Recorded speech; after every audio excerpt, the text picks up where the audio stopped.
right, well, sorry about that.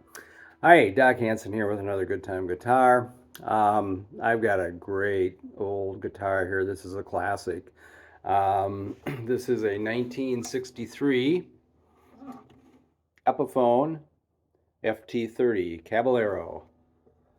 Now, those of you who are in the know understand that this was shortly after the time that Gibson bought Epiphone. They bought them like in 1957. They moved all the Epiphone manufacturing to the Gibson plant in Kalamazoo, Michigan, which is where this was built. Right alongside the Gibson counterparts for this would have been the LGO. So this is the Epiphone version of the LGO. Spec-wise, it's pretty much all the same, except of course it has an Epiphone pickguard, has an Epiphone truss rod cover, and obviously Epiphone on the headstock, and the headstock's different.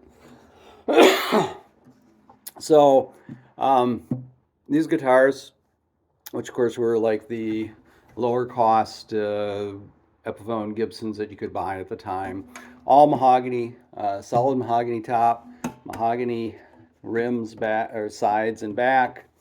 Got the tortoiseshell edging here, which by the way is in perfect condition.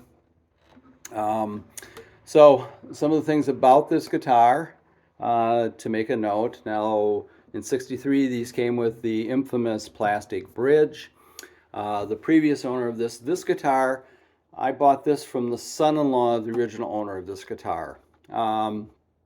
His father-in-law passed away, gave him the guitar when the son-in-law, who was a music teacher at a local high school, got the guitar. It still had the plastic bridge. So he spent quite a long time fashioning a rosewood bridge by hand. I think he did a really nice job, and then gluing it onto here and putting in a new saddle, new compensated saddle, and some nice rosewood pins in here. Bridge is in great shape. You know, there's a little damage to the finish where he took off the previous one and attached this, but my gosh, this is a 63-year-old guitar. Now, the other major thing with this guitar, when I bought it, the truss rod was broken. It would turn, it wasn't doing anything. So I had to take the fretboard off,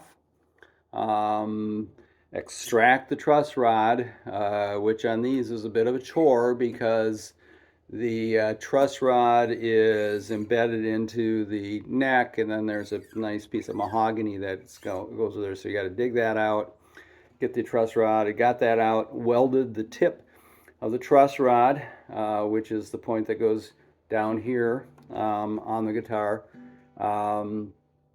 Got that welded back on, and then reinstalled the truss rod. The truss rod works great.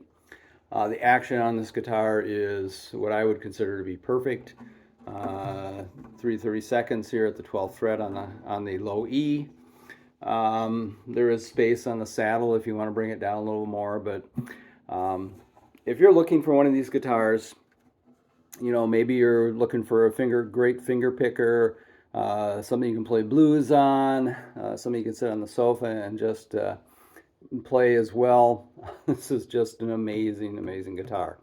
You'll see, and I did provide photos, you know, I had to do some work here on the neck and where it attached to the fretboard. It's completely smooth, but I had to do some fill in and some finish work there. But right now it feels great. I mean, it really plays well. It feels really great. Otherwise, it's all original tuners. Tuners are in great shape. They work well.